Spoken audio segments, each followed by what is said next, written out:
Rangpur polytechnic institute রংপুরের electrical, mechanical, electronics এবং electromedical টেকনোলজির প্রথম পর্বের শিক্ষার্থীদের সুস্বাগতম জানাচ্ছি। তোমরা সবাই কেমন আছো? আমাদের আজকের লাইভ ক্লাস হচ্ছে 5-6 ফেব্রুয়ারি 2021 সাল। আর আজকে তোমাদের কেমিস্ট্রি বিষয়ে আমি তোমাদের সাথে আছি Sharmin Farzana, instructor non tech, Rangpur polytechnic institute. আমরা গত ক্লাসে প্রথম অধ্যায়টি শেষ করেছিলাম। তারপরও তোমাদের প্রথম অধ্যায় নিয়ে যদি কোনো প্রশ্ন, যদি কোনো সমস্যা এগুলো থেকে থাকে তাহলে তোমরা আমাকে কমেন্টসে জানাবে। আমি তোমাদের প্রশ্ন, বিভিন্ন কমেন্টস এর উপর ভিত্তি করে আরেকটি রিভিউ ক্লাস নেওয়ার চেষ্টা করব, যাতে তোমাদের সমস্যাগুলো সমাধান করা যায়। তাহলে আজকে লাইভ ক্লাস 5-এ দেখো আমরা একটা নতুন অধ্যায় শুরু করছি, অধ্যায় 2, আয়নিক সাম্যাবস্থা। এই অধ্যায়ে আমরা পড়ব অ্যাসিড বা অম্ল, ক্ষার, ক্ষারক, এদের সংজ্ঞা, এদের ধর্ম বা বৈশিষ্ট্য। তারপর শিখব লবণ এবং বিভিন্ন ধরনের লবণের সংজ্ঞা এবং তাদের উদাহরণ। আর শিখব ক্ষারকত্ব ও অম্লত্ব। সেই সঙ্গে শিখব নির্দেশক কি এবং এর ব্যবহার কোথায় হয়। তাহলে এই হলো আমাদের অধ্যায় 2 অর্থাৎ আয়নিক সাম্যাবস্থা অধ্যায়ের প্রাথমিক আলোচনা। তাহলে চলো আমরা শুরু করি। আমরা প্রথমে শিখব অম্ল বা অ্যাসিড।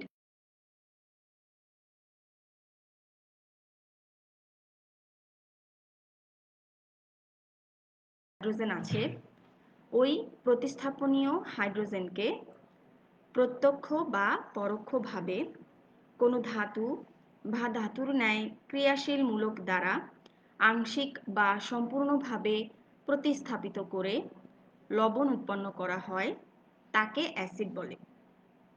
একটু উদাহরণ দেই, দেখো। Zinc plus sulphuric acid H2SO4, এদের বিক্রিয়া ঘটাবো আমরা।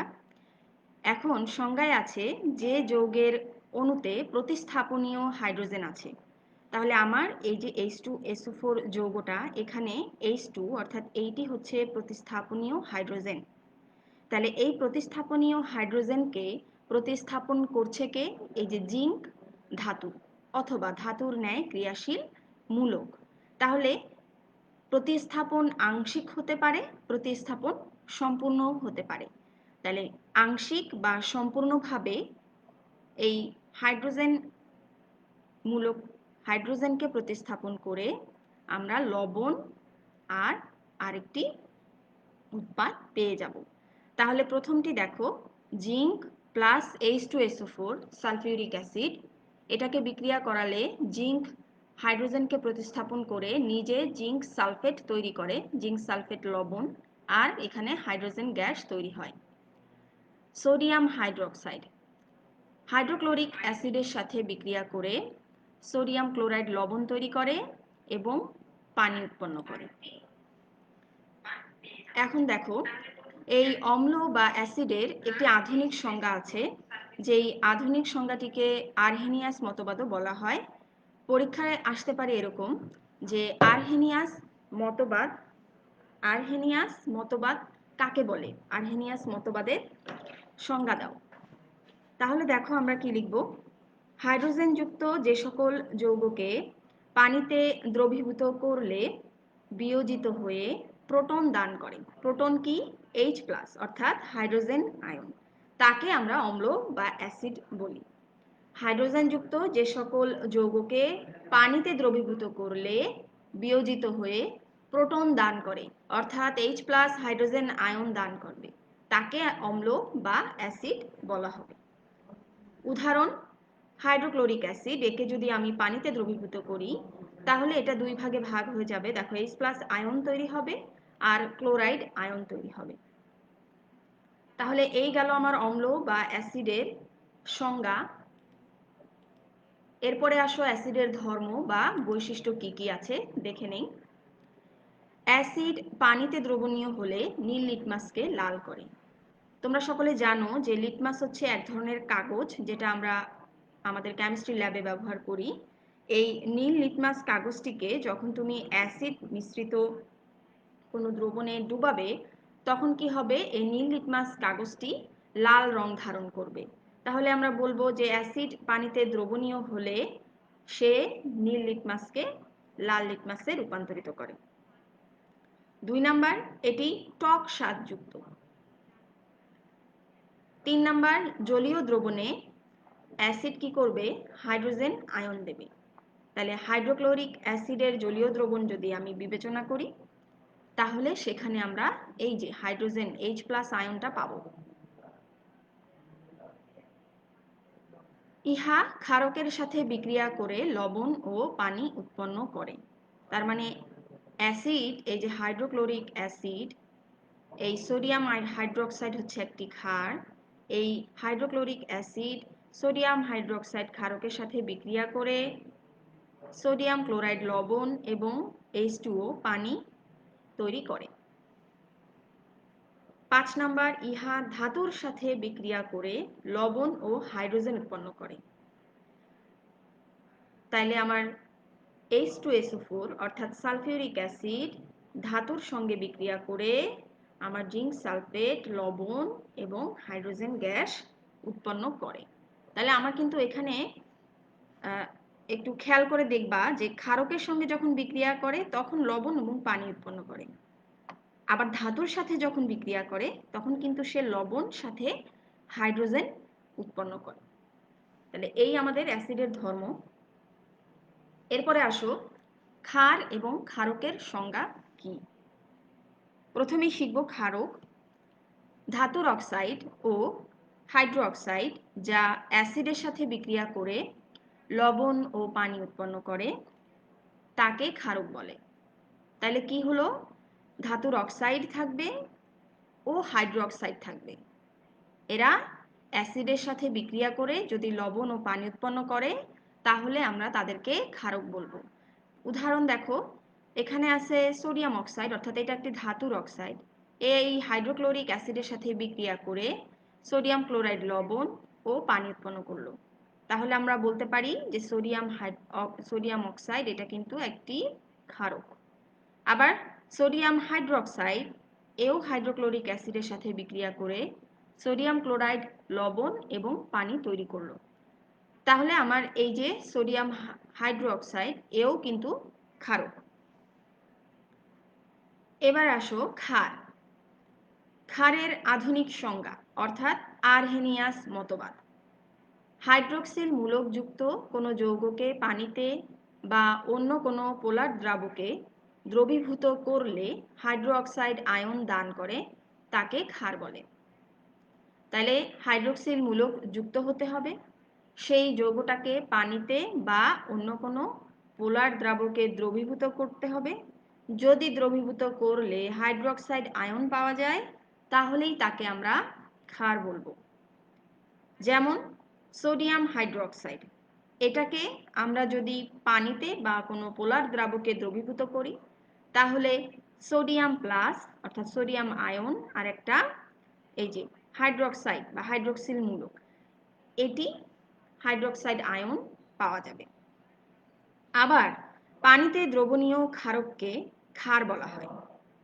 আচ্ছা, এটা খেয়াল করো যে এখানে যে ক্ষারকগুলো পানিতে দ্রবণীয় হবে, যে ক্ষারকগুলো পানিতে দ্রবণীয় হবে শুধুমাত্র সেই ক্ষারকগুলোকে আমরা ক্ষার বলি, বাকিগুলোকে কিন্তু আমরা ক্ষার বলবো না। শুধু পানিতে দ্রবণীয় ক্ষারকগুলোকেই আমরা ক্ষার বলবো। যেমন সোডিয়াম হাইড্রোক্সাইড, এটি একটি ক্ষার কারণ এটি পানিতে দ্রবণীয়। আবার সোডিয়াম হাইড্রোক্সাইডকে কিন্তু আমরা ক্ষারকও বলবো কারণ সোডিয়াম হাইড্রোক্সাইড অ্যাসিডের সাথে বিক্রিয়া করে কি করবে, লবণ তৈরি করে, লবণ এবং পানি তৈরি করে। আচ্ছা, এখন এই সোডিয়াম হাইড্রোক্সাইডের মতন আরও কিছু ক্ষারক আছে যাদেরকে আমরা ক্ষার বলি। সেগুলোর মধ্যে আছে অ্যামোনিয়াম হাইড্রোক্সাইড, আছে পটাশিয়াম হাইড্রোক্সাইড, আছে লিথিয়াম হাইড্রোক্সাইড। এগুলো সবগুলোকেই আমরা কি বলবো? ক্ষারকও বলবো, আবার ক্ষারও বলবো।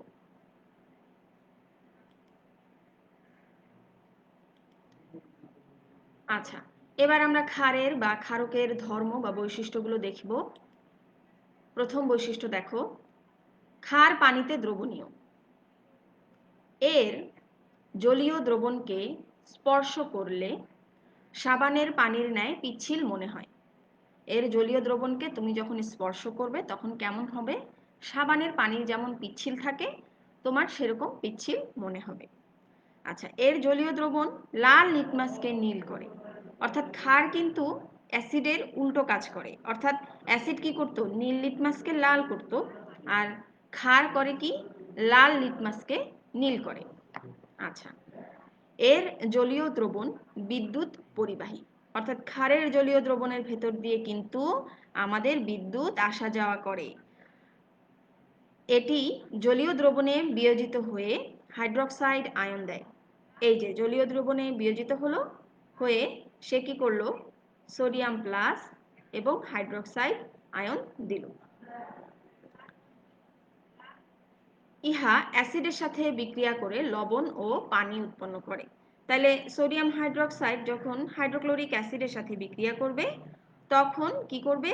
সোডিয়াম ক্লোরাইড লবণ এবং সেই সাথে H2O পানি উৎপন্ন করবে। তাহলে ক্ষারকের ধর্ম বা ক্ষারের ধর্ম বা বৈশিষ্ট্য আশা করি তোমরা ভালো করে বুঝতে পেরেছো।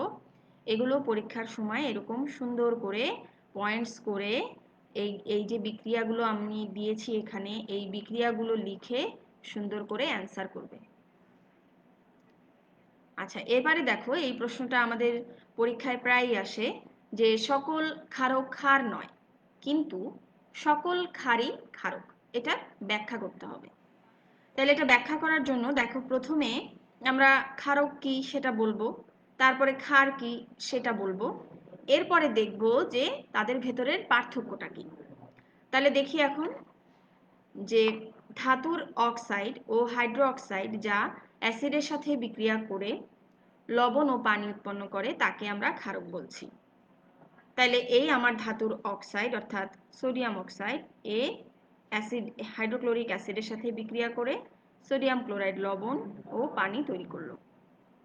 আবার হাইড্রোক্সাইড সোডিয়াম হাইড্রোক্সাইড হাইড্রোক্লোরিক অ্যাসিডের সাথে বিক্রিয়া করে সোডিয়াম ক্লোরাইড লবণ তৈরি করলো আর সাথে পানি উৎপন্ন করলো। তাহলে আমি বলতে পারি এই সোডিয়াম অক্সাইড এবং সোডিয়াম হাইড্রোক্সাইড এরা দুজনেই ক্ষারক। আবার আমরা ক্ষারের আধুনিক বা আর্হেনিয়াস মতবাদ এর সংজ্ঞানুসারে আমরা বলতে পারি হাইড্রোক্সিল মূলকযুক্ত কোনো যৌগকে পানিতে বা অন্য কোনো পোলার দ্রাবকে দ্রবীভূত করলে হাইড্রো অক্সাইড আয়ন দান করে তাকে ক্ষার বলা হয়। এই যে সোডিয়াম হাইড্রোক্সাইডের আমরা পানিতে বা অন্য কোনো পোলার দ্রাবকে দ্রবীভূত করে সোডিয়াম আয়ন এবং হাইড্রোক্সাইড আয়ন পেয়ে গেলাম। আবার পানিতে দ্রবণীয় ক্ষারককে ক্ষার বলা হয়। তার মানে আমার যে ক্ষারকগুলো শুধুমাত্র পানিতে দ্রবণীয় সেই ক্ষারকগুলোকেই আমরা ক্ষার বলি। এই বিষয়টা আমি তোমাদের কিন্তু একটু আগে যখন ক্ষারক এবং ক্ষারের সংজ্ঞাটা শিখাইছিলাম তখন কিন্তু এই কথাগুলো বলেছিলাম। তোমরা এই কথাগুলোই এখানে লিখবে। তারপরে দেখো শেষে গিয়ে আমরা কি করব, যে যেমন সোডিয়াম হাইড্রোক্সাইড একটি ক্ষার কারণ এটি পানিতে দ্রবণীয়। এরকম আরও কিছু ক্ষার আছে যেই ক্ষারগুলো পানিতে দ্রবণীয় হবে, অর্থাৎ যে ক্ষারকগুলোকে আমরা ক্ষার বলবো সেগুলো কি কি? Sodium hydroxide, potassium hydroxide, lithium hydroxide ইত্যাদি আরও অনেক ক্ষারক আছে যাদেরকে আমরা কি বলবো? ক্ষার বলবো। এরা সকলেই কি পানিতে দ্রবণীয় হবে। তাহলে উপরের সংজ্ঞা দুটি থেকে আমরা কিন্তু পরিষ্কারভাবে বুঝতে পারি যে সকল ক্ষারক ক্ষার নয়, কারণ যে সমস্ত ক্ষারক কেবলমাত্র পানিতে দ্রবণীয় তাকে ক্ষার বলে। তাহলে সকল ক্ষারক ক্ষার নয়, কিন্তু সকল ক্ষারই ক্ষারক, এটা আমরা বলতে পারি। আশা করি তোমরা বুঝতে পেরেছো ভালোভাবে। এরপরে দেখো আমরা একটা ইম্পর্টেন্ট জিনিস শিখবো, অম্লত্ব বা অ্যাসিডের ক্ষারকতা কি। কোনো অ্যাসিডের ক্ষারক নিরপেক্ষণ করার ক্ষমতাকে, নিরপেক্ষণ কি অর্থাৎ প্রশম করবে, কোনো অ্যাসিডের ক্ষারক নিরপেক্ষণ করার ক্ষমতাকে ওই অ্যাসিডের ক্ষারকতা বা ক্ষারকত্ব বলা হয়। যেমন এক ক্ষারকীয় অ্যাসিডগুলো কি কি দেখো, হাইড্রোজেন ক্লোরাইড, তারপরে হাইড্রোজেন ব্রোমাইড, HNO3 অর্থাৎ নাইট্রিক অ্যাসিড। দ্বিক্ষারকীয় অ্যাসিডগুলো কি, H2SO4, H2CO3। ত্রিক্ষারকীয় অ্যাসিডগুলো কি, H3PO4, H3BO3। অর্থাৎ দেখো এখানে একটা জিনিস খেয়াল করো, আমাদের এখানে বলছে এক ক্ষারকীয় অ্যাসিড, বলছে দ্বিক্ষারকীয় অ্যাসিড, ত্রিক্ষারকীয় অ্যাসিড। এই কথাগুলোর মানে কি? এক ক্ষারকীয় অ্যাসিড বলবো আমি তাদেরকে যারা একটি মাত্র হাইড্রোজেন অর্থাৎ একটি মাত্র হাইড্রোজেন থাকবে এবং তারা একটি মাত্র ক্ষারককে প্রশমিত করতে পারবে। দ্বিক্ষারকীয় অ্যাসিড বলবো কাদেরকে? দ্বিক্ষারকীয় অ্যাসিড যারা তাদের দুই অণু ক্ষারককে তারা প্রশমিত করতে পারবে। এই যে দেখো H2 দুই অণু ক্ষারককে সে প্রশমিত করতে পারবে। ত্রিক্ষারকীয় অ্যাসিড H3PO4 অর্থাৎ তিন অণু ক্ষারককে সে কিন্তু প্রশমিত করতে পারবে। এসবের উপর ভিত্তি করে এদের এই ধরনের নামকরণ করা হয়েছে। তাহলে আমরা আসো বেশ কিছু যৌগের ক্ষারকত্ব বের করে দেখব যে এগুলো পরীক্ষায় আসে। যেমন আসতে পারে সালফিউরিক অ্যাসিডের ক্ষারকত্ব কত। তাহলে সালফিউরিক অ্যাসিড বা H2SO4 এর ক্ষারকত্ব 2। কেন? কারণ এক অণু H2SO4 দুই অণু ক্ষারককে প্রশমিত করে। সেটা আমাদের এই যে বিক্রিয়া দিয়ে আমরা দেখিয়ে দিব। তাহলে আমরা কি করলাম, আমরা একটা ক্ষারক নিলাম সোডিয়াম হাইড্রোক্সাইড, একে H2SO4 এর সাথে বিক্রিয়া করলাম। তাহলে কি হলো, সোডিয়াম সালফেট লবণ পেয়ে গেলাম আর পানি পেয়ে গেলাম। এখানে দেখো যে এই যে দুই অণু ক্ষারককে আমাদের এই H2SO4 অ্যাসিড সে কি করে, প্রশমিত করে। এরপরে H3PO4 এর ক্ষারকত্ব নির্ণয় করি। H3PO4 এর ক্ষারকত্ব 3, কারণ এক অণু H3PO4 তিন অণু ক্ষারককে প্রশমিত করে। কিভাবে? এই যে 3NaOH অর্থাৎ সোডিয়াম হাইড্রোক্সাইড তিন অণু, আমি তোমাদের প্রতীক সংকেত পড়াবার সময় পড়িয়েছিলাম, এখানে যেই সংখ্যাটি থাকবে সে কিন্তু কি করে, অণুর সংখ্যা প্রকাশ করে। তাহলে তিন অণু ক্ষারক অর্থাৎ সোডিয়াম হাইড্রোক্সাইডকে প্রশমিত করে, যার কারণে আমাদের এই H3PO4 এর ক্ষারকত্ব হলো 3। এই যে সোডিয়াম Na3PO4 তৈরি করলো প্লাস 3H2। আশা করি তোমরা বুঝতে পারছো যে আমরা কিভাবে অ্যাসিডের ক্ষারকত্ব নির্ণয় করব। এভাবে তুমি যে অ্যাসিডের ক্ষারকত্বই নির্ণয় করবে সেই অ্যাসিডের সঙ্গে ক্ষারকের বিক্রিয়া ঘটিয়ে বিক্রিয়া সমতা করে তারপরে তোমরা সেই বিক্রিয়াটি দেখাবে। এরপরে আসো ক্ষারকত্ব বা ক্ষারকের অ্যাসিডতা। এটি কিভাবে করব? কোনো ক্ষারকের অ্যাসিড নিরপেক্ষণ করার ক্ষমতাকে ওই ক্ষারকের অ্যাসিডতা বলা হয়। যেমন ক্যালসিয়াম অক্সাইডের অ্যাসিডতা বা অম্লত্ব হলো 2। কিভাবে পেলাম? কারণ এক অণু ক্যালসিয়াম অক্সাইড দুই অণু HCl কে প্রশমিত করে। আবার সেই আগের নিয়মে এখানে আমি ক্যালসিয়াম অক্সাইডের সঙ্গে একটি অ্যাসিডের বিক্রিয়া ঘটাবো। তাহলে 2HCl অ্যাসিডের বিক্রিয়া ঘটাচ্ছি, বিক্রিয়া করে হয়ে গেল ক্যালসিয়াম ক্লোরাইড আর হলো পানি। তাহলে এখানে আমার এক অণু ক্যালসিয়াম অক্সাইড দুই অণু HCl অর্থাৎ হাইড্রোক্লোরিক অ্যাসিডকে প্রশমিত করে, তাই ক্যালসিয়াম অক্সাইডের অম্লত্ব হচ্ছে কত, 2। আচ্ছা, এরপরে দেখো জিঙ্ক অক্সাইডের অ্যাসিডতা বা অম্লত্ব আমরা কিভাবে বের করব। জিঙ্ক অক্সাইডের অ্যাসিডতা বা অম্লত্ব 2, কারণ এক অণু জিঙ্ক অক্সাইড দুই অণু HCl কে প্রশমিত করে। কিভাবে করে দেখো, আমরা জিঙ্ক অক্সাইডের সাথে এই হাইড্রোক্লোরিক অ্যাসিডের বিক্রিয়া করি, সেখানে আমরা জিঙ্ক ক্লোরাইড পাবো প্লাস H2 অর্থাৎ পানি পাবো। তোমাদের প্রত্যেকটি বিক্রিয়া সমতা করে তারপর কিন্তু তোমাদের এই অণুর সংখ্যাগুলো বের করতে হবে। আশা করি তোমরা তোমাদের যেই সমতাকরণ যেই অধ্যায়টি ছিল সেটি তোমরা ভালো করে পড়েছো, বুঝেছো। তাহলে তোমাদের এই ইকুয়েশনগুলো করতে আর কোনো ধরনের সমস্যা হওয়ার কথা নয়। এখন দেখো আমি আরো বেশ কিছু যৌগের অ্যাসিডতা বা অম্লত্ব বের করতে দিয়েছি এখানে। এগুলোর ভেতর থেকে যে কোনো একটি হয়তো পরীক্ষায় আসতেও পারে। দেখো অ্যালুমিনিয়াম অক্সাইডের অ্যাসিডতা বা অম্লত্ব কিভাবে বের করব। অ্যালুমিনিয়াম অক্সাইডের অ্যাসিডতা বা অম্লত্ব 6, কারণ এক অণু অ্যালুমিনিয়াম অক্সাইড 6 অণু HCl কে প্রশমিত করে। এই যে অ্যালুমিনিয়াম অক্সাইডের সাথে আমরা হাইড্রোক্লোরিক অ্যাসিডের বিক্রিয়া ঘটিয়ে দিলাম, দিয়ে অ্যালুমিনিয়াম ক্লোরাইড পেলাম আর পানি পেলাম। তোমরা এ ধরনের অ্যাসিডতা বা অম্লত্বের প্রশ্ন আসলে প্রথমেই বিক্রিয়াটি ঘটিয়ে ফেলবে, বিক্রিয়া দেখে তারপরে এই অ্যান্সারটি তোমরা করবে।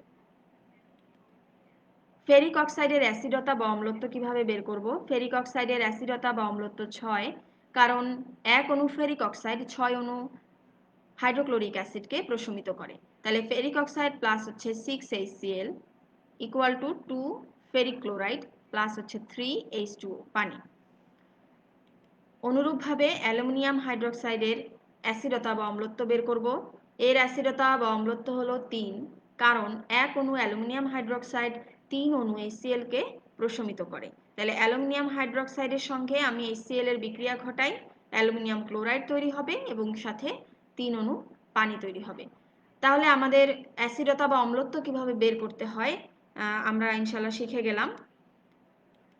এরপরে দেখো একটি প্রশ্ন, যে সোডিয়াম কার্বনেটকে ক্ষারকীয় লবণ বলা হয় কেন। পানিতে সোডিয়াম কার্বনেট বিয়োজিত হয়ে দুর্বল অ্যাসিড কার্বনিক অ্যাসিড অর্থাৎ H2CO3, এটা এর নাম হলো কার্বনিক অ্যাসিড, ও সরল ক্ষারক সোডিয়াম হাইড্রোক্সাইড NaOH তৈরি করে। উৎপন্ন সোডিয়াম হাইড্রোক্সাইড পানিতে বিয়োজিত হয়ে হাইড্রোক্সাইড আয়ন প্রদান করে এবং উৎপন্ন কার্বনিক অ্যাসিডের সামান্য অংশ বিয়োজিত হয়ে H+ হাইড্রোজেন আয়ন প্রদান করে। অর্থাৎ আমি এই প্রশ্নটির শুরুতেই সোডিয়াম কার্বনেট কিভাবে বিয়োজিত হবে, বিয়োজিত হয়ে সে কি কি তৈরি করবে সেই বিষয়ের বর্ণনাটা এখানে দিলাম। এখন সেইটাকে আমরা বিক্রিয়ার সাহায্যে দেখাবো যে সোডিয়াম কার্বনেট এই যে আমি পানিতে বিয়োজিত করেছি, করে সোডিয়াম হাইড্রোক্সাইড আর কার্বনিক অ্যাসিড তৈরি হয়েছে। এবারে দেখো এই সোডিয়াম হাইড্রোক্সাইডটি আবার কি করলো, পানিতে সোডিয়াম প্লাস আয়ন দিল আর হাইড্রোক্সাইড আয়ন দিল। আর এই যে কার্বনিক অ্যাসিড ছিল সে কি করলো, পুরোটা বিয়োজিত হলো না, এই কার্বনিক অ্যাসিডের সামান্য অংশ বিয়োজিত হলো।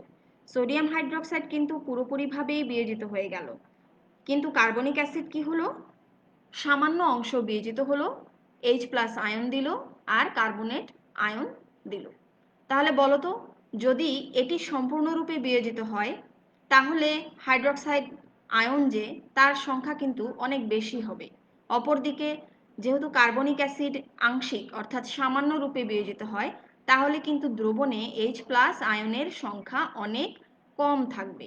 তাহলে কিন্তু আমরা বলতে পারি যে দ্রবণে H+ আয়নের সংখ্যা অপেক্ষা OH- আয়নের সংখ্যা অনেক বেশি। সোডিয়াম হাইড্রোক্সাইডের ক্ষারকীয় শক্তিও তাহলে অনেক বেশি হবে।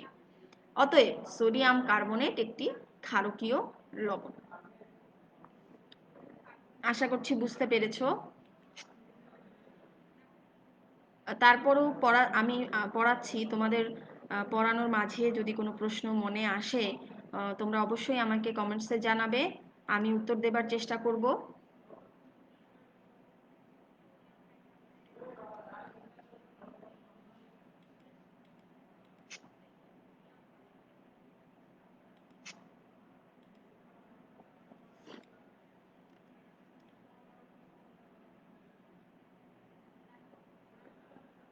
আচ্ছা,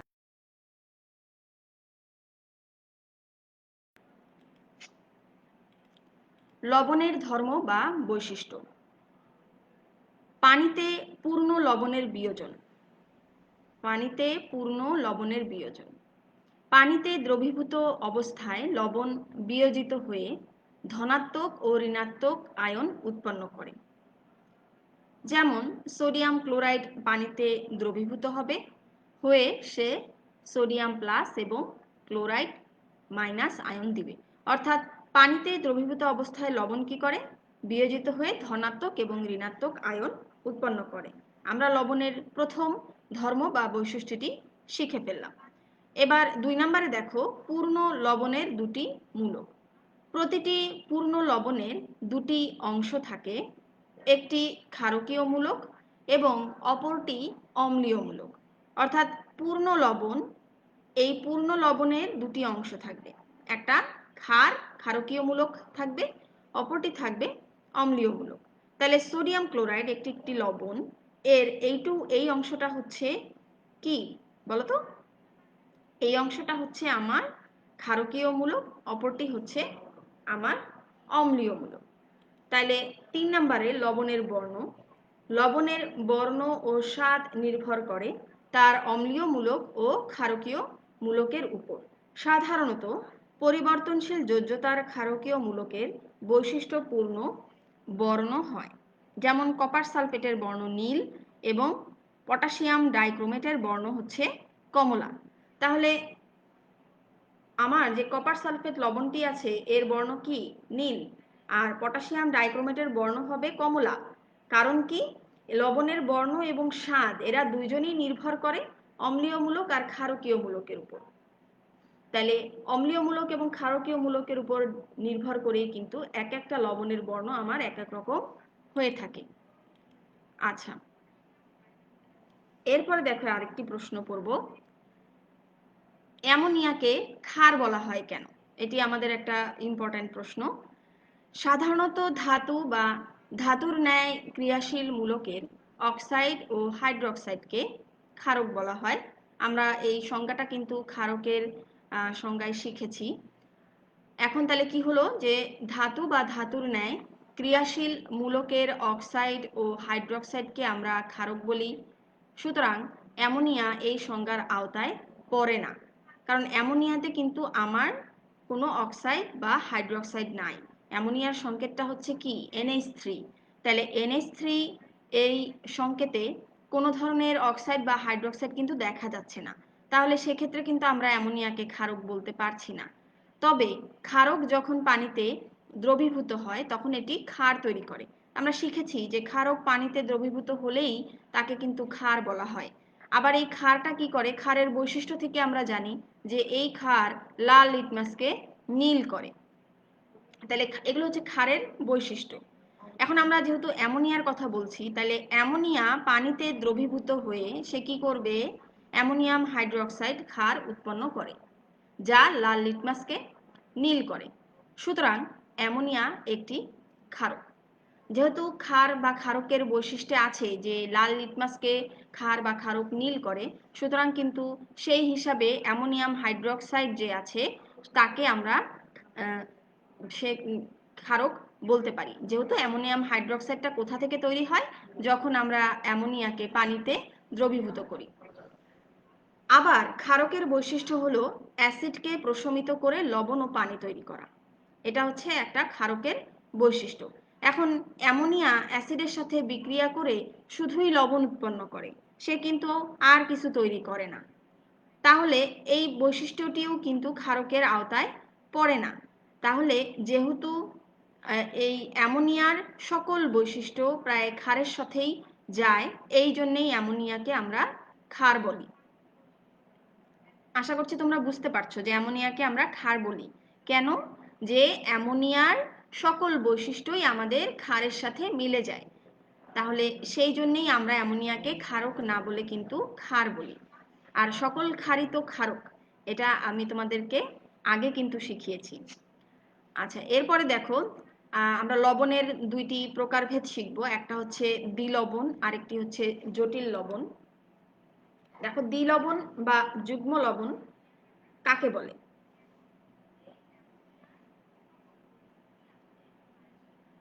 সমাণুবিক মাত্রার দুটি ভিন্ন লবণের সংমিশ্রণের ফলে দ্রবণ থেকে কেলাস পানি সহ একক লবণের ন্যায় কঠিন অবস্থায় যে লবণ কেলাসিত হয় তাকে দ্বিলবণ বলা হয়। সমাণবিক মাত্রার দুটি ভিন্ন লবণের সংমিশ্রণ হতে হবে। কি হবে? সংমিশ্রণের ফলে দ্রবণ থেকে কেলাস পানিসহ একক লবণের ন্যায় কঠিন অবস্থায় রূপান্তরিত হবে। তার মানে আমি সংজ্ঞাটা এভাবে মনে রাখবো যে সমাণবিক মাত্রার দুটা ভিন্ন লবণের সংমিশ্রণ ঘটাতে হবে। সংমিশ্রণের ফলে সেই কেলাস পানিসহ সেই দুইটা লবণ একত্রে একক লবণের ন্যায় কেলাসিত হবে, সেটিকে আমরা দ্বিলবণ বলবো। যেমন পটাশিয়াম সালফেটের দ্রবণকে অ্যালুমিনিয়াম সালফেটের দ্রবণের সাথে যুক্ত করলে উৎপন্ন মিশ্রণ বাষ্পীভূত করে কেলাসিত রূপে দ্বিলবণ ফিটকিরি বা পটাশ অ্যালাম পাওয়া যায়। ফিটকিরি কিন্তু আমরা সবাই চিনি, কম বেশি ফিটকিরি শব্দটার সাথে আমরা পরিচিত। এই ফিটকিরি বা পটাশ অ্যালামে কি লবণ আছে দেখো, আছে হলো পটাশিয়াম সালফেট, আছে অ্যালুমিনিয়াম সালফেট, আর 24 অণু পানি আছে। তাহলে আমাকে যদি পরীক্ষায় আসে যে ফিটকিরি বা পটাশ অ্যালামের সংকেতটি লিখো, তাহলেও কিন্তু তোমাকে এই সংকেতটি সুন্দরভাবে মুখস্থ লিখতে হবে। তাহলে আমরা সংকেতটা মনে রাখবো যে ফিটকিরি বা পটাশ অ্যালাম হলো দ্বিলবণ এবং এর সংকেত হচ্ছে পটাশিয়াম সালফেট, এইটা গুণন চিহ্ন, গুণ অ্যালুমিনিয়াম সালফেট, এই যে ডট ডট দিয়ে দেখানো আছে দেখো, ডট 24 অণু পানি। এরপরে দেখো জটিল লবণ। জটিল লবণ কি? নির্দিষ্ট আণবিক মাত্রায় দুটি ভিন্ন একক লবণের সংমিশ্রণের ফলে যদি এমন একটি লবণ উৎপন্ন হয় যার ধর্ম কঠিন অবস্থায় ও দ্রবণের উৎপাদক লবণদ্বয়ের ধর্ম থেকে সম্পূর্ণরূপে পৃথক হয়, তবে উৎপন্ন লবণকে জটিল লবণ বলা হয়। তাহলে জটিল লবণ কি? নির্দিষ্ট আণবিক মাত্রার দুইটা ভিন্ন একক লবণের সংমিশ্রণ ঘটাতে হবে। সেই সংমিশ্রণের ফলে যে লবণটা তৈরি হবে তার ধর্ম কঠিন অবস্থায় ও দ্রবণের উৎপাদক লবণদ্বয়। উৎপাদক লবণ মানে কি? যে লবণ দুইটার মিশ্রণ তুমি ঘটাবে সেই লবণদ্বয়ের ধর্ম থেকে সম্পূর্ণ পৃথক হয়ে যাবে, তাহলেই উৎপন্ন লবণটিকে আমরা জটিল লবণ বলবো। যেমন পটাশিয়াম ফেরোসায়ানাইড, এটি একটি কিন্তু জটিল লবণ। এই যে পটাশিয়াম FeCN6, এটিকে বলা হচ্ছে পটাশিয়াম ফেরোসায়ানাইড, এটি একটি জটিল লবণ। অনেক সময় পরীক্ষায় কিন্তু এভাবেও আসে যে সংকেত লিখো পটাশিয়াম ফেরোসায়ানাইড, এর সংকেতটি লিখতে হবে। এখন দেখো দ্বিলবণ বা যুগ্ম লবণ ও জটিল লবণের মধ্যে পার্থক্য অনেক সময় পরীক্ষায় আসে, আমরা একটু দেখে নিই। এখানে আছে সমাণবিক মাত্রার দুটি ভিন্ন লবণের সংমিশ্রণের ফলে দ্রবণ থেকে কেলাস পানিসহ একক লবণের ন্যায় কঠিন অবস্থায় যে লবণ কেলাসিত হয় তাকে দ্বিলবণ বা যুগ্ম লবণ বলা হয়। এখানে জাস্ট দ্বিলবণের সংজ্ঞাটা দিয়ে দিছে, এখানেও তোমরা অনুরূপভাবে জটিল লবণের সংজ্ঞাটা দিয়ে দিবা। আচ্ছা, 2 নাম্বার দেখো, ইহা কঠিন অবস্থায় উৎপাদক লবণদ্বয়ের ধর্মাবলী থেকে ভিন্নধর্মী হয়, কিন্তু জলীয় দ্রবণে উৎপাদক লবণদ্বয়ের ধর্ম প্রদান করবে। আর জটিল লবণ কি করে? এটি কঠিন এবং পানিতে দ্রবীভূত অবস্থায় উৎপাদক লবণগুলির ধর্মাবলী থেকে ভিন্নধর্মী হবে। অর্থাৎ এ কঠিন অবস্থায় থাক, পানিতে দ্রবীভূত অবস্থায় থাক, যে অবস্থায় উৎপাদক লবণগুলি থাক, তাদের ধর্মাবলী থেকে সম্পূর্ণরূপে ভিন্ন বা পৃথক হবে। দ্বিলবণ জলীয় দ্রবণে বিয়োজিত হয়ে অপেক্ষাকৃত সরল আয়ন দান করবে, আর জটিল লবণ জলীয় দ্রবণে বিয়োজিত হয়ে এক বা একাধিক জটিল আয়ন দান করবে। 4 নাম্বার দেখো, রাসায়নিক গুণগত বিশ্লেষণ দ্বারা এই লবণের জলীয় দ্রবণে এর সবগুলো উপাদানমূলক বা আয়নকে শনাক্ত করা যায়। রাসায়নিক আর জটিল লবণের বেলায় দেখো, রাসায়নিক গুণগত বিশ্লেষণ দ্বারা এই লবণের জলীয় দ্রবণে এর সবগুলো উপাদানমূলককে শনাক্ত করা যায় না। ঠিক আছে, একে শনাক্ত করা যাবে দ্বিলবণে, আর জটিল লবণের বেলায় কি হবে যে কোনো উপাদানমূলককে, সবগুলো উপাদানমূলককে তুমি আলাদাভাবে শনাক্ত করতে পারবে না। তাহলে এই গেল তোমাদের দ্বিলবণ বা যুগ্ম লবণ ও জটিল লবণের মধ্যে পার্থক্য। এখন আমরা আরেকটি লবণ শিখব। দেখো, যেই লবণটিকে বলা হয় মিশ্র লবণ বা দ্বিধাতব লবণ। দ্বিক্ষারকীয়, ত্রিক্ষারকীয় ইত্যাদি অ্যাসিডের প্রতিস্থাপনীয় হাইড্রোজেন পরমাণুকে একাধিক ভিন্ন ধাতু বা ধনাত্মক যৌগমূলক দ্বারা প্রতিস্থাপন করলে যে লবণ পাওয়া যায় তাকে মিশ্র লবণ বলা হয়। তাহলে কি হলো, দ্বিক্ষারকীয় এবং ত্রিক্ষারকীয় এই অ্যাসিডগুলো কি কি সেটা কিন্তু আমরা একটু আগে শিখেছি। কি ছিল? কার্বনিক অ্যাসিড ছিল ত্রিক্ষারকীয়, অর্থাৎ দ্বিক্ষারকীয় ছিল H2SO4 অর্থাৎ সালফিউরিক অ্যাসিড। এদের প্রতিস্থাপনীয় হাইড্রোজেন পরমাণুকে একাধিক ভিন্ন ধাতু বা ধনাত্মক যৌগমূলক দ্বারা প্রতিস্থাপন করলেই যে লবণটা পাওয়া যাবে তাকে আমরা মিশ্র লবণ বা দ্বিধাতব লবণ বলবো। তাহলে দেখো, অথবা একাধিক OH মূলক বিশিষ্ট ক্ষারকের OH মূলককে ভিন্ন ভিন্ন অ্যাসিড মূলক দ্বারা প্রতিস্থাপিত করলে যে লবণটি পাওয়া যাবে তাকে মিশ্র লবণ বলে। এটি আরেকটি সংজ্ঞা, মিশ্র লবণের আরেকটি সংজ্ঞা। তোমরা এই সংজ্ঞাটিও লিখতে পারো। আচ্ছা, যেমন sodium potassium carbonate, sodium magnesium phosphate, calcium, এটা হচ্ছে ব্লিচিং পাউডারের সংকেত, CaOClCl ইত্যাদি।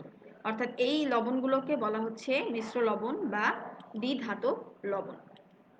আচ্ছা, এরপরে দেখো আমরা শিখব যে নির্দেশক ও নির্দেশকের ব্যবহারগুলো কি কি। প্রথমে আসো শিখি নির্দেশক, ইন্ডিকেটর। এটি কি জিনিস? যে সকল পদার্থ আয়তনিক বিশ্লেষণে নিজেদের বর্ণ পরিবর্তনের মাধ্যমে রাসায়নিক ক্রিয়ার সমাপ্তি বিন্দু নির্দেশ করে এবং বর্ণ পরিবর্তন দ্বারা দ্রবণের অ্যাসিডীয় বা ক্ষারীয় অথবা নিরপেক্ষ প্রকৃতি নির্দেশ করতে পারে, সেই পদার্থগুলোকে নির্দেশক বলা হয়।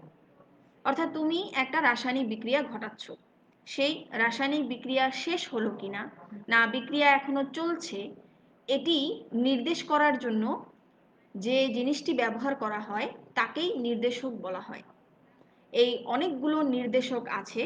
সেই নির্দেশকের মধ্যে methyl orange, methyl red, litmus, phenol red, phenolphthalein এই জিনিসগুলো আমরা বেশি ব্যবহার করে থাকি এবং এদেরকে দিয়ে কিন্তু আমরা যে রাসায়নিক বিক্রিয়াটা ঘটিয়েছিলাম সেই রাসায়নিক বিক্রিয়াটা অ্যাসিডীয় না ক্ষারীয় নাকি নিরপেক্ষ সেটাও কিন্তু আমরা নির্ধারণ করতে পারি। তাহলে আমাদের পরীক্ষায় যদি আসে যে কিছু নির্দেশকের নাম লিখো, তাহলে আমরা লিখে ফেলবো methyl orange, methyl red, litmus, phenol red, phenolphthalein ইত্যাদি। এখন আমরা একটু দেখে নেই কোথায় ব্যবহার হবে। তাহলে নির্দেশক সাধারণত টাইট্রেশনের সমাপ্তি বিন্দু নির্ধারণের জন্য ব্যবহার করা হয়। 2, দ্রবণের অ্যাসিডীয় বা ক্ষারকীয় বা নিরপেক্ষ প্রকৃতি নির্দেশ করার জন্য ব্যবহার করা হয়। তাহলে আমি দুইটা কাজে নির্দেশক ব্যবহার করতে পারবো। কি করব?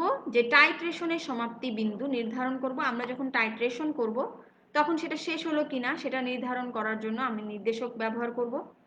আর কোনো দ্রবণ অ্যাসিড না ক্ষারীয় নাকি নিরপেক্ষ প্রকৃতির সেটা নির্দেশ করার জন্য আমরা এই নির্দেশকটা কিন্তু ব্যবহার করব।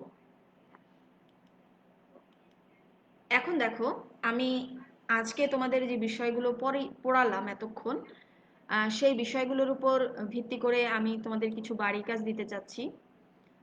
আমি আশা করব যে তোমরা এর প্রথম অধ্যায়ের কেমিস্ট্রি বিষয়ের প্রথম অধ্যায়ের যে বাড়ির কাজগুলো আমি দিয়েছিলাম সেগুলো তোমরা সুন্দরভাবে খাতায় করেছো। এবং শুধু করলেই বাড়ির কাজ শুধু করলেই হবে না, তোমরা বাড়ির কাজগুলো করবে, সেই সাথে সাথে সবগুলো প্রশ্নের উত্তর পড়ে ফেলবে, অঙ্কগুলো করবে। প্রথম অধ্যায়ে আমাদের বেশ কিছু অঙ্কও ছিল, সেই অঙ্কগুলোও করবে। তারপরে তোমার কোথায় সমস্যা হচ্ছে, কোথায় প্রবলেম হচ্ছে সেগুলো আমাকে জানাবে। তাহলে আজকে দ্বিতীয় অধ্যায়ের প্রথম ক্লাস ছিল। আমরা এই ক্লাসে বেশ কিছু জিনিস পড়েছি, তার ভেতরে তোমরা বাড়ির কাজ যেগুলো করবে দেখো, উদাহরণ সহ অ্যাসিড ও ক্ষারকের আরহেনিয়াস মতবাদ লিখো। এটি লিখবা, উদাহরণ সহ অ্যাসিড ও ক্ষারকের আরহেনিয়াস মতবাদ। 2 নাম্বার লিখবা অ্যাসিড ও ক্ষারের ধর্ম বা বৈশিষ্ট্য লিখো। 3 নাম্বার লিখবা সোডিয়াম কার্বনেটের দ্রবণ ক্ষারধর্মী কেন বুঝিয়ে দাও। এর দ্রবণটা কেন ক্ষারধর্মী এটা বুঝিয়ে দিবা। 4 নাম্বার হচ্ছে বিভিন্ন প্রকার লবণের উদাহরণ সহ বর্ণনা দিবা। বর্ণনা মানে সংজ্ঞা লিখবা, উদাহরণ লিখবা। তাহলে এই যে আমার 4টি প্রশ্ন আমি তোমাদেরকে দিলাম, এই 4টি প্রশ্নই কিন্তু তোমাদেরকে আজকে আমি ক্লাসে পড়িয়েছি। যদি বুঝতে না পারো লাইভ ক্লাসটি বারবার দেখবে, দেখলে তোমাদের যেখানে সমস্যা সেটি কিন্তু ক্লিয়ার হয়ে যাবে। তাহলে কি কি পড়লাম আরেকবার একটু দেখে নাও। অ্যাসিড বা অম্ল শিখেছি, ক্ষার ক্ষারক শিখেছি, লবণ লবণের প্রকারভেদ শিখেছি, ক্ষারকত্ব অম্লত্ব কি সেটা শিখেছি, কিভাবে বের করতে হয় সেটা শিখলাম। একদম শেষে গিয়ে শিখলাম কি যে নির্দেশক কাকে বলে আর নির্দেশক কোথায় ব্যবহার করা হয়। এখন আগামী ক্লাসে আমরা একটু কি পড়বো দেখে নাও। রাজম্ল পড়বো, পিএইচ, পিওএইচ এগুলো কি, এদের স্কেল কি, মান কত, নরমালিটি, প্রমাণ দ্রবণ, মোলার দ্রবণ, টাইট্রেশন, প্রশম বিন্দু বা শেষ বিন্দু, এদের এই যে সকলগুলোর সংজ্ঞা শিখবো, কাকে বলে শিখবো। আচ্ছা, তারপরে আরেকটা ইম্পর্টেন্ট প্রশ্ন শিখবো, বাফার দ্রবণ কি এবং এর ক্রিয়া কৌশল আলোচনা করো। এই জিনিসগুলো আমরা আগামী ক্লাসে শিখবো। যদি ভালো হয় খুব, তোমরা যদি একটু নিজেরা বাসায় বসে এগুলো একটু এক নজর দেখে আসো, তাহলে আমি যখন বোঝাবো তখন তোমাদের বুঝতে অনেক সুবিধে হবে।